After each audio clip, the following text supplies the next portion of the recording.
All right, good evening, everybody. It is the Safety and the Sportswriter show with Knoxville, Nate, and Big Joe coming to you to 5 o'clock on the 21st of November. The football season is flying by. We got Thanksgiving coming up next week. A lot of things going on, but I want to start, Nate. First of all, how are you doing, Nate? I'm doing good, man. I heard today that LSU formally fired Brian Kelly after he sued them for his money, and they were trying to make it sound like they were going to fire him for cause and that they hadn't officially fired him. It's like, wait a second, you had a press conference where you announced his firing. Yeah. This ain't going to fly, boys. I think their counsel told them you ain't getting away with this, and they formally announced it today. So he's getting his $53 million, buddy. Of course, he's going to get his 53 and be living in the high life, drinking his wine down in somewhere in Louisiana or wherever he's going to set up shop.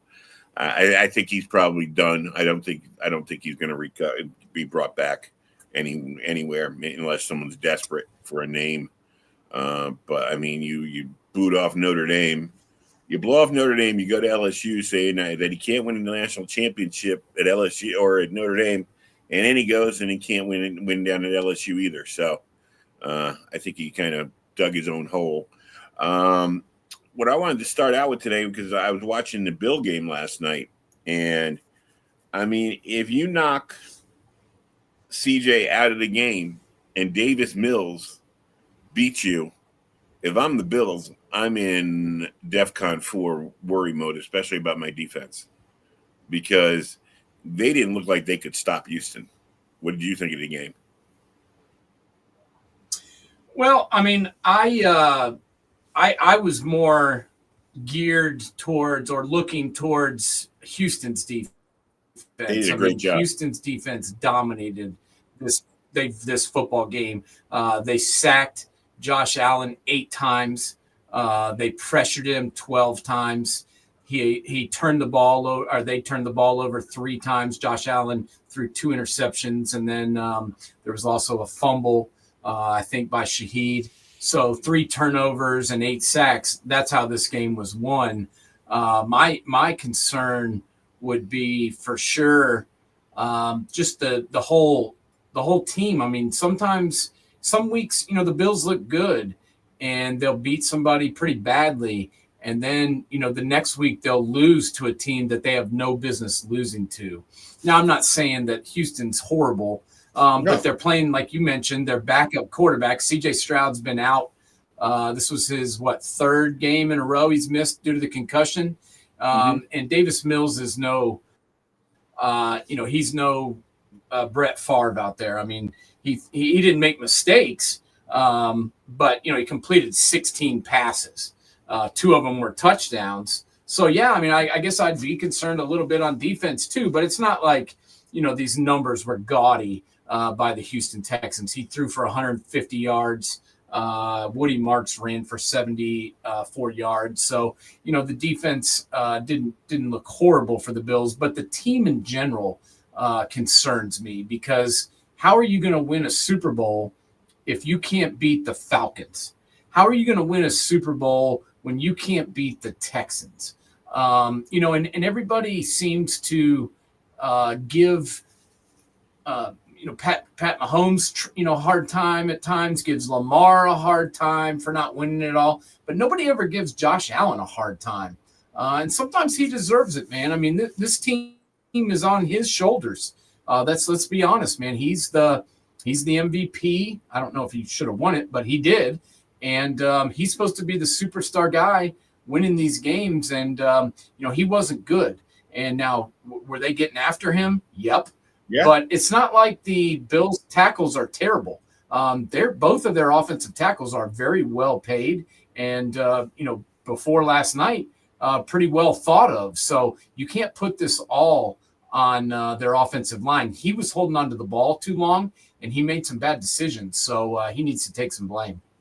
Yeah, I definitely agree with that. But I mean, to me, Davis Mills that was probably the best I've seen him look against NFL competition. I mean, really, you're playing against one of the top teams in the AFC, and when they need, that's when I look at is not so much the yards as could the Bills make the stop when they had to, and they couldn't.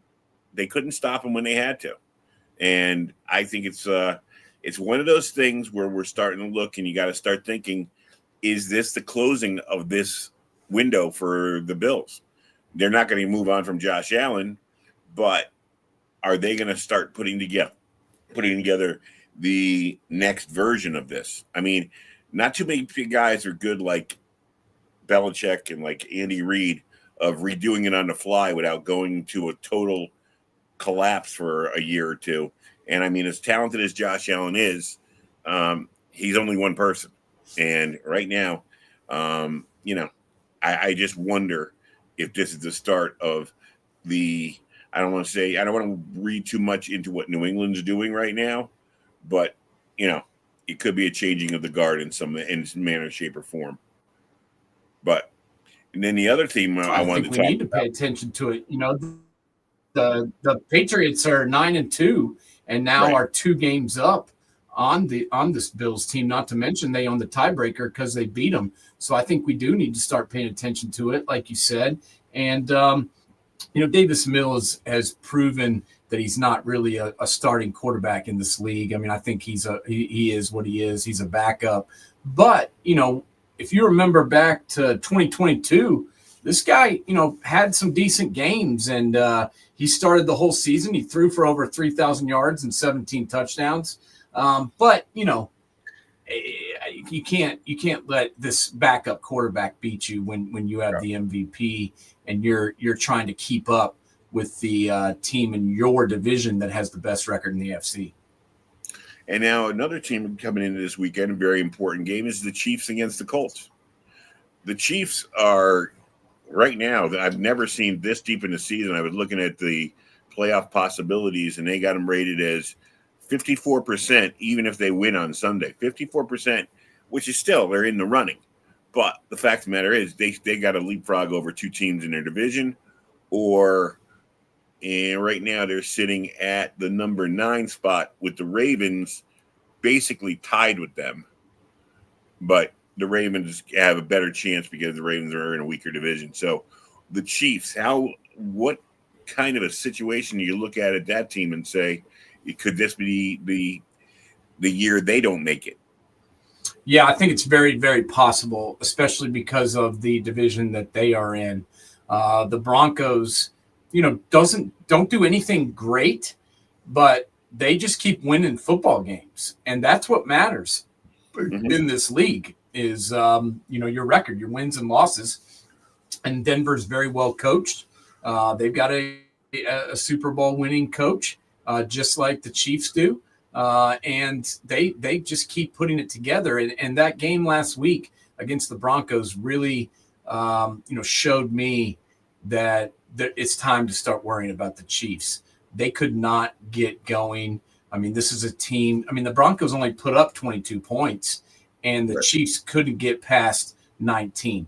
They only ran for 59 yards. Their leading receiver was Kelsey's best, game of the year. But 9 catches for 91 yards, and Pat Mahomes threw an interception and took some sacks.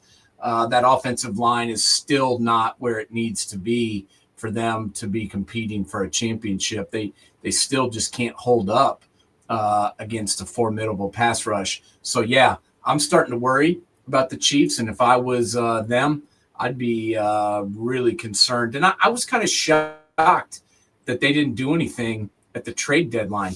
You've got Pat Mahomes, you've got Andy Reid, you got Travis Kelce, probably in his last year, maybe second to last year, I don't know. But how much time Chris Jones is not getting any younger? How long are you going to have this core together and have a shot to win a title? Maybe not ever past this year. Why would you not throw some mustard on this burger and try and win one more? I didn't understand that. Yeah, but what? I'm going to play devil's advocate here. First of all, finding a trade partner. Who would be looking for a trade partner with the Kansas City when they've been dominant for 10 years? It's kind of like when Belichick at the end of his time trying to make trades wasn't the easiest thing in the world. And the other thing about Kansas City is where will their draft choices be if you're going to get a draft choice from? Well, maybe pretty good if they keep losing. I mean, they're 500 football. Yeah, they're a 500 football team right now, and they have been pretty much this whole season. And you can get trade partners these days, man. I mean, people are trading in division. Hell, the Browns gave the Bengals their goddamn quarterback a couple of weeks ago, and now the Bengals were beating teams in the division, beating the Steelers with the Browns starting quarterback. So things are happening these days that would have never happened, 10 years ago. But, what's that? And they make your head spin. Yeah, it really will. And your reasoning is good. It's like, who are they going to trade? I don't know. But the thing is, they got draft picks, and they would, like you said, what are their draft picks going to be? I don't know. But they would have to trade away their draft capital, which, their brass hasn't really been wanting to do in the past. My only thought was this: you got to go after it now, because I just don't know how long this team's going to be around. Spagnuolo has been talked about as a potential candidate for other head coaching jobs. Will he get one? I don't know. But me and you both know that there's going to be a lot of jobs open up after this season. And, he may be a candidate. So you don't know how much time you have in this league. I just thought they might be more aggressive, because it's not working right now what they're doing. They're doing the same stuff they've been doing for the last 9 years, but it's just not good enough because the teams in their division have gotten better. The Chargers, the Broncos are way better. Well, better coaching, and they're better prepared. So, yeah, they don't have the dominance they used to have. And, like you said, Mahomes, what's he in his 8th year now? 9th year? Yeah. I mean, he's turning 30. He's turning 30. So you're right. This is going to be a tough sell for him over the next couple of years as more of the guys he grew up with retire. He'll still be around, but those other guys will be looking to move on to the booth or wherever they want to do. The Giants had a kind of a weird week this week. A lot of shit hit the fan. Abdul Carter, they claimed he was sleeping through meetings. A lot of other crap going on. I don't know if this is if this is a symptom of maybe there's kind of anarchy going on in there, because they all know the coaches are not coming back. So you got a young team that hasn't experienced a lot of winning and doesn't have those veterans in the locker room that could keep the boat steering straight. That's the worst thing about that. Is the one thing when I totally agree with you when you bring it up is why fire a coach mid-season, because it makes no sense at all. You can't. You're going to be the hot coordinators aren't going to be available for interviews till the end of the season, anyways. I don't know what you get a jump on by firing him. In fact, it kind of this kind of thing goes on. Well, yeah. Go ahead. Yeah, no, I agree with you. I as I've said multiple times, I never understand firing a coach unless, like, you're Virginia Tech and you're going to go out and get the best possible candidate and hire him right away, like they did with James Franklin. I mean, if you're going to do that, by God, do it. But the Giants haven't hired anybody. And what happened? They still blew another fourth quarter lead, and Daboll wasn't even the coach anymore. Well, yeah, so that doesn't make any sense. And what really bothers me about Abdul Carter is, sleeping through a meeting is bad enough, but then B, going to the WWE and yucking it up on camera right after you've gotten in trouble for sleeping through a meeting, and then going on social media and getting into fights online with the fans. All that shit is fine and dandy. You got 0 sacks, bro. I mean, you were the number 3 pick in the NFL draft, and you have 0.5 sacks on the season. Why don't you go figure out what to do and put some damn numbers and some plays on tape before you start running your mouth and start fighting with the damn fans on the internet? I got a real problem with him, because he certainly is a talented guy, but it's not adding up on the field right now, Joe. No. And it's just going the wrong direction with this kid.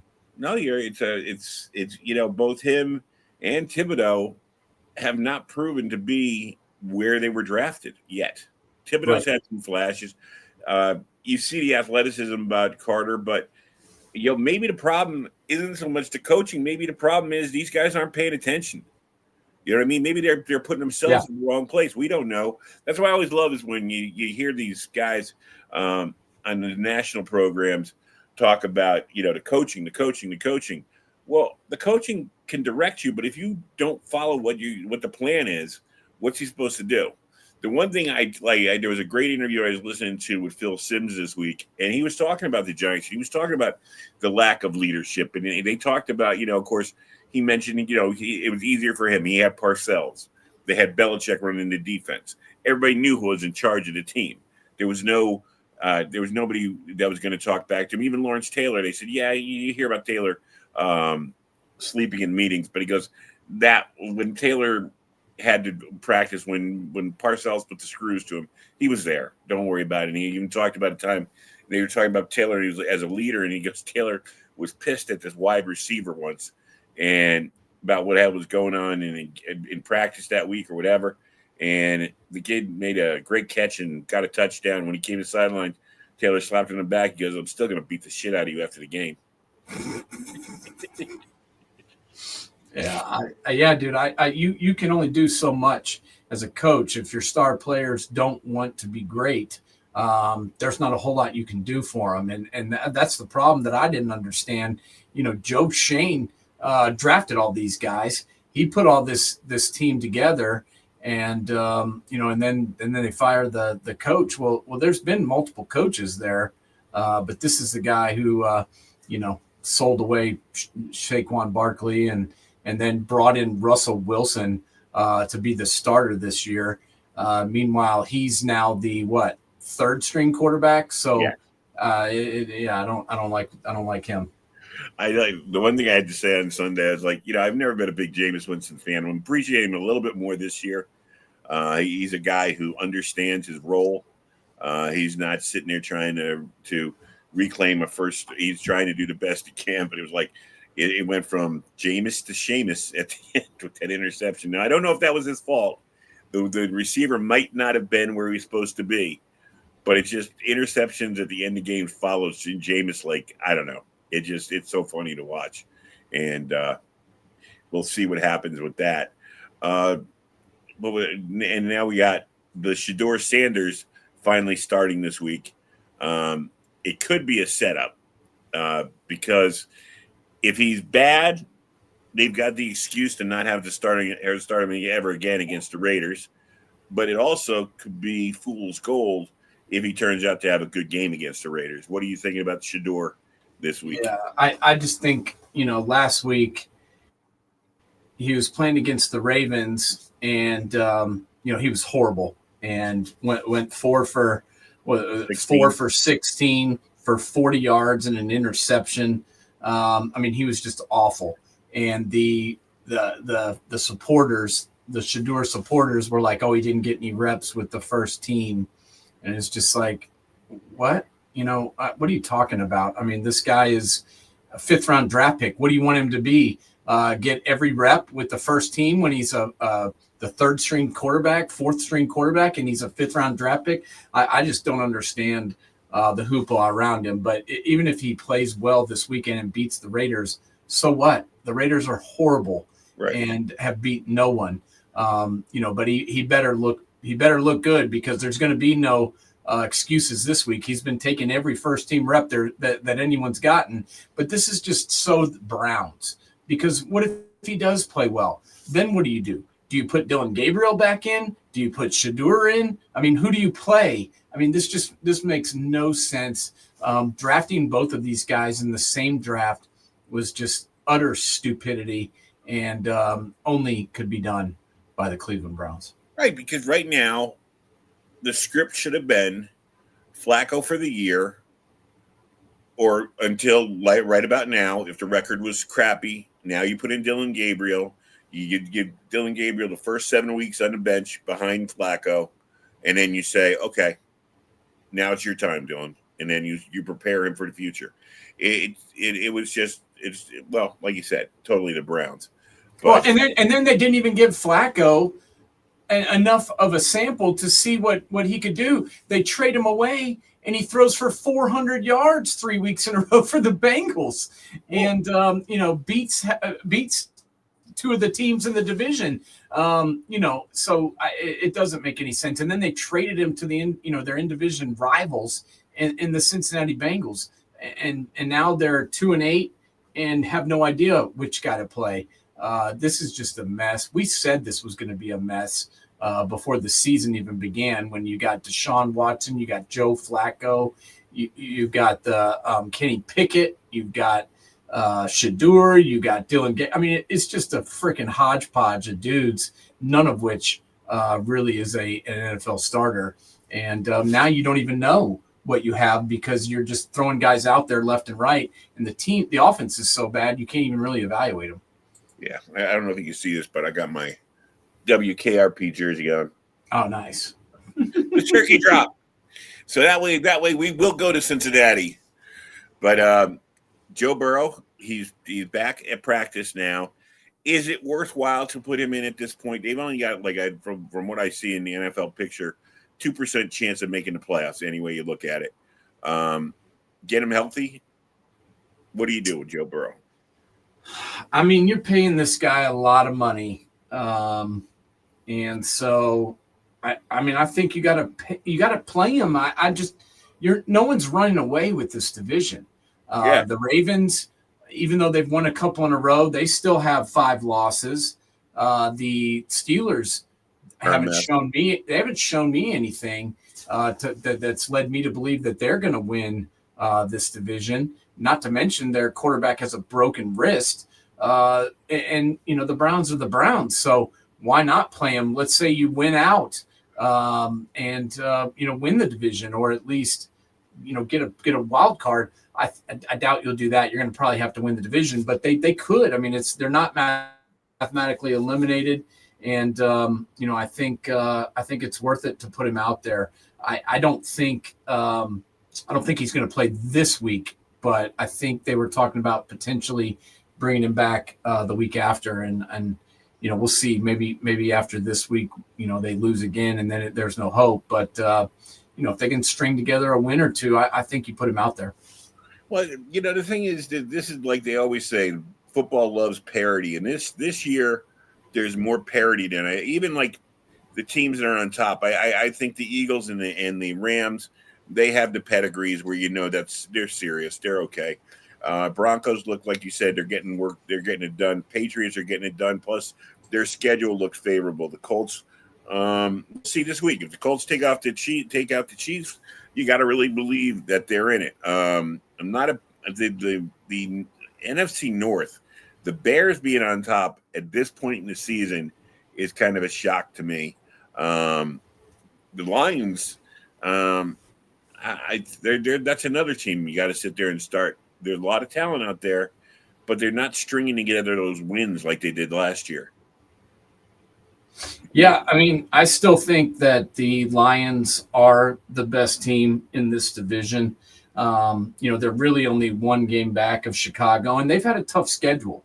If you look back over the last few weeks, as far as who the Lions have played, you're talking about Kansas City, Tampa Bay, Minnesota, Philadelphia. The one head scratcher to me was that Minnesota game. I'm still trying to figure that out because J.J. McCarthy has just looked ungodly bad. Yeah. But that one game, he still threw some picks, but he was able to do enough to where they were able to beat him and came up short. So that's the one game that kind of had me scratching my head. But other than that, the Lions have still looked good and are still scoring points at a pretty good clip. If you go back to week 2, they beat the Bears 52-21. So I still believe that this Lions team is better than Chicago.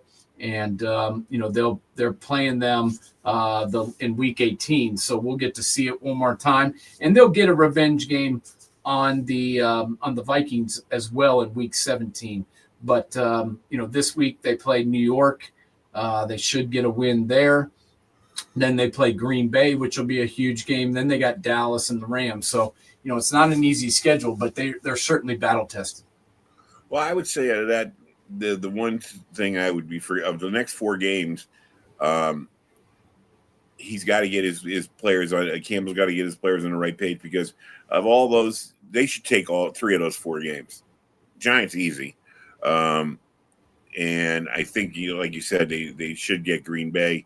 The Rams are the one I would look at and say maybe not so much the Rams. Yeah, but you got to beat the Giants, you've got to beat the Packers, and you've got to beat Dallas if you want to get back on track. You've got to win these next 3 games. I think Dan Campbell knows that. So we'll see what happens. It's easier said than done, but I think if they want to win this division, if they want to, be a potential favorite in the NFC, they've got to win these next 3 games. When you're looking around the NFL right now, and when you're looking around the NCAA, you do a lot more the NCAA than I do.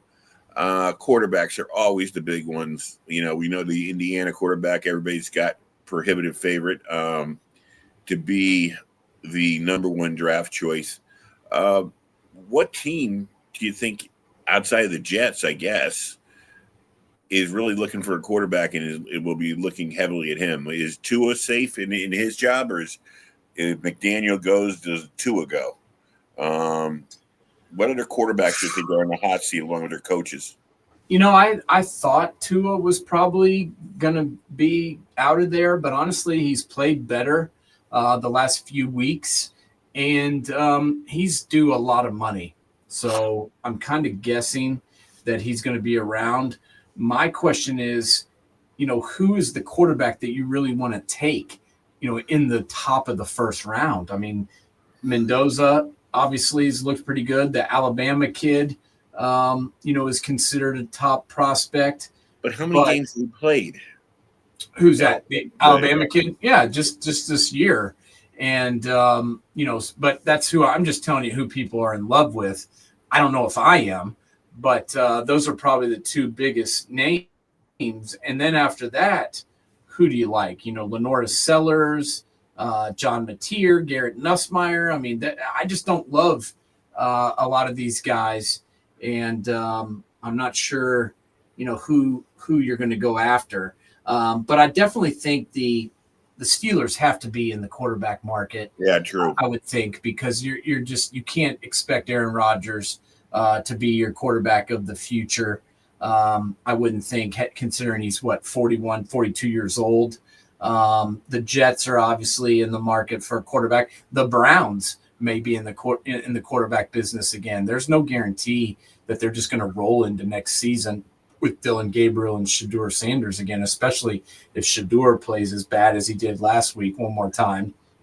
I think Tennessee's probably going to hold pat and keep Cam Ward because they invested a first-round pick, even though they are terrible.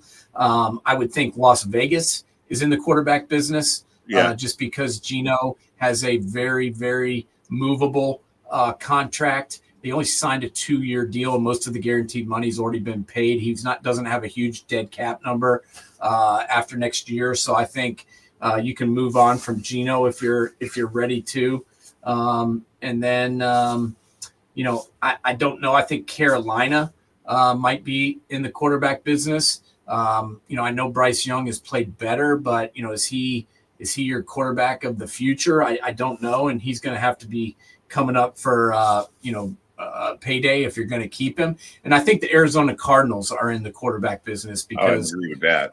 Kyler Murray. I think Kyler Murray's may have played his last game there. They gave him enough time. He's had more opportunities than almost anyone who's done nothing that I can remember. He hasn't won shit, and they keep paying him money and trotting him out there. So I think the Cardinals are in the business for sure. And those other teams that I mentioned.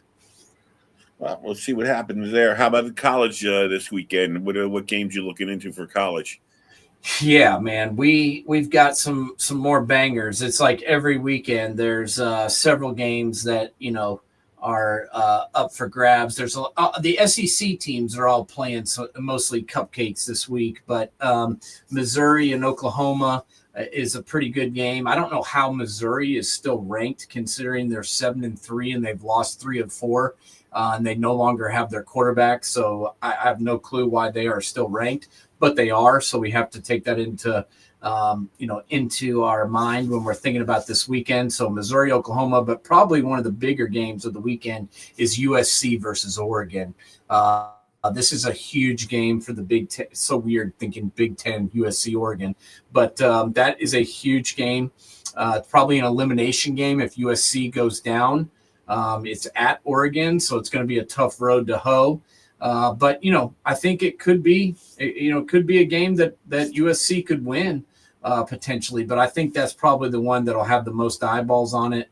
USC and Oregon, and then obviously, Tennessee, Florida is always a big rivalry. Florida is no good, but they beat Tennessee 10 times in a row in the Swamp. So that's Spurrier's curse still holds over there. It really does. Vols have not won in Gainesville in 20 years. So that's got to account for something. So we'll see. And then in the ACC, Pittsburgh plays Georgia Tech. So that'll be a really good game to watch. See if Pittsburgh can bounce back from the Notre Dame shellacking, and see if Georgia Tech can get things back on track. I mean, this is a team that was dominating the league, looking so good. And then the last few weeks, they've looked really bad. They should have probably lost last week to Boston College, who's 1-10. And, they had to kick a field goal as time expired to beat them. So interesting to see if Georgia Tech can string, a couple wins together. How about the Heisman? Who's up with the Heisman? I haven't heard a lot of jumping around about the Heisman. Usually by now you have your one or two favorites that are out there. Who's in the running for the Heisman this year? Yeah, I mean, I think you have to talk about, of course, I'm a Buckeye homer, but you have to talk about Julian Sand. I mean, this kid is a first-year starter. He's 10-0. He's the best player on the number one team in the country. If you look at his numbers, you're talking about Heisman numbers. He's completed 80% of his passes, Joe. 80% for 2,700 yards. He's got 25 touchdowns, 4 interceptions. I don't know how he can't be your front runner right now with what he's put together. I think you also have to include the Indiana quarterback, Fernando Mendoza. He has played very well. He's undefeated. He's got, similar numbers. He doesn't have 80% completion, but he's got similar numbers. I think the Alabama quarterback was probably in the conversation, until they lost last week to Oklahoma. I think that probably hurt his chances, but he's probably number 3. And then number 4, I would probably put the Georgia quarterback, just with the way that he's played. If he would have played well the first, 5 weeks of the season and put up decent numbers, I think he'd probably be the front runner, because the last 4 or 5 weeks, he's played better than anybody.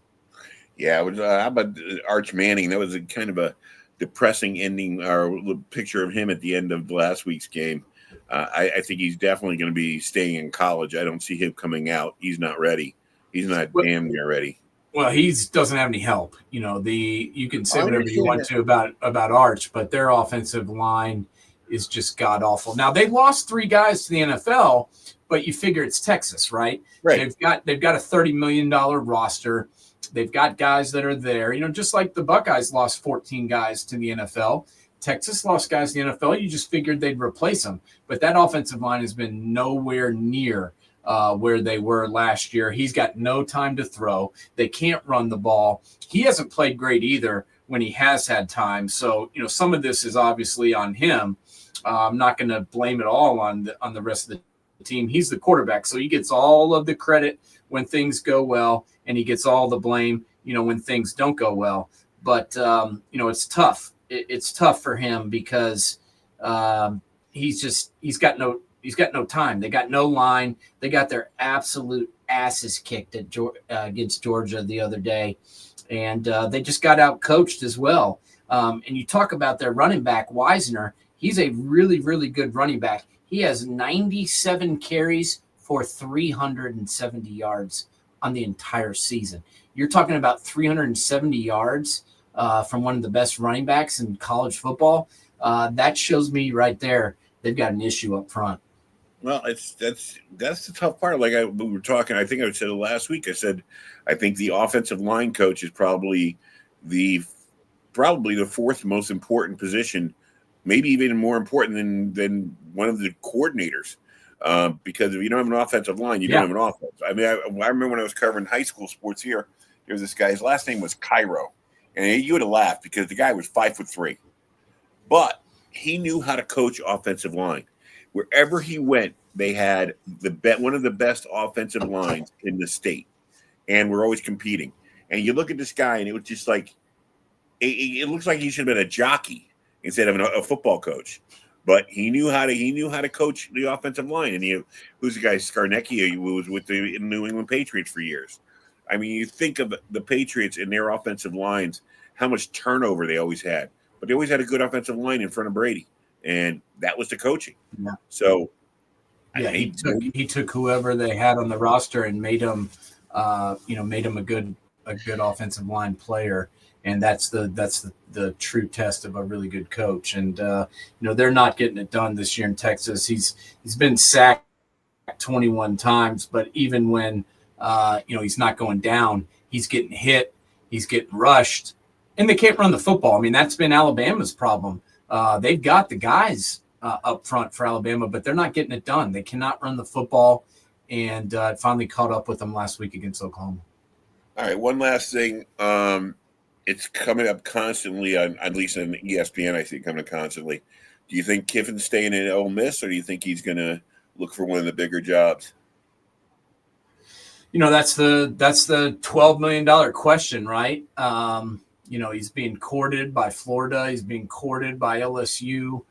I just don't understand it. This guy is 10-1. He's having the best season maybe in Ole Miss history, and all they're talking about is him potentially leaving. And I don't understand that, man. I mean, this is the school that took a chance on you. This is the school that has given you everything that you have asked for. They've allowed him to get players out of the portal. They've allowed him to go out and pay recruits to come there. He's built a phenomenal team. They're in the driver's seat to make it to the playoff, and he's talking about leaving. He needs to make a decision now. And he needs to announce it so that his team knows whether he's coming or going, because this isn't fair to anybody. It's not fair to the fans. It's not fair to the administration, and it's not fair to the guys that have been busting their ass for 11 weeks for him. He needs to announce it now. Yeah, this was the big argument for the portal. It's the big argument for these players who like you say, give their heart and soul, give their lives to these universities and these football programs. And meanwhile, the coach sees some greener grass somewhere else and decides, well, I'm leaving, even though I've made a commitment to you. Well, this is all a product of the idiocracy of the NCAA having the signing day in December, having the portal in the beginning of January. I mean, this shit is all happening right when the playoffs are going on. Right. There's no reason why this should be going on. The signing day used to be in February. Yeah. Why not push it back to February? Push the portal day back to February. You say that you care about these kids and their schoolwork. How do you care about them if you're making them make the decision in December? I don't get it, and it makes no sense. And that's why this is all happening right now, because if you want to go to a new school, you've got to be in place and got to have it going by December, or you're going to miss out on all your recruits. Well, this is that the power behind this is ESPN and all these networks, because they it dies during playoff time. All the attention dies. They don't have 15 games to put on and get people watching. So you got to make something up.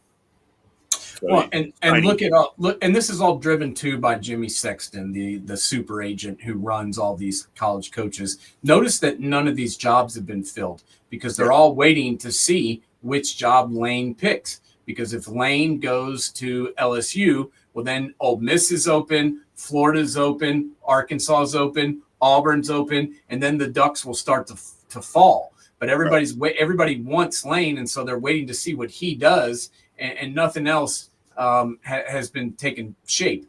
What I will do is want to give kudos and props and praise out to Virginia Tech. Going out, signing James Franklin, getting the deal done, getting him in the door was the best move that the Virginia Tech Hokies could have possibly done. This guy has won everywhere he's ever been. This guy has done it with class. He won at Vanderbilt. I mean, is he my favorite guy in the world? No. But he won at Vanderbilt. He won at Penn State. And what did they give him for it? They kicked his ass out the door. He's now reinvigorated and, refreshed and ready to go. And he wants to prove anybody that doesn't like him wrong. So I think this was a great move by Virginia Tech and, the best move they could have possibly made. I think it's a great move for Virginia Tech. But the only thing is, you got to remember, nothing against James Franklin, but he wasn't big game James. And that's the one thing. He did get him to the playoffs, so he did do something there, right? But if he saw Michigan or Ohio State across the field from him, it was like, uh-oh. I got to do something even better. He lost to Ohio State. He did. Who else has beat Ohio State? I mean, no, Ryan Day's 80-10.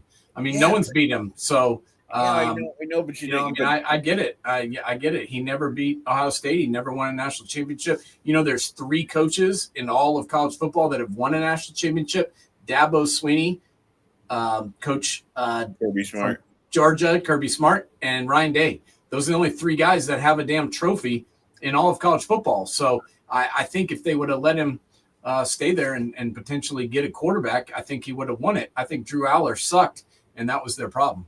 But you got to remember back in the 70s when Penn State was one of the powers.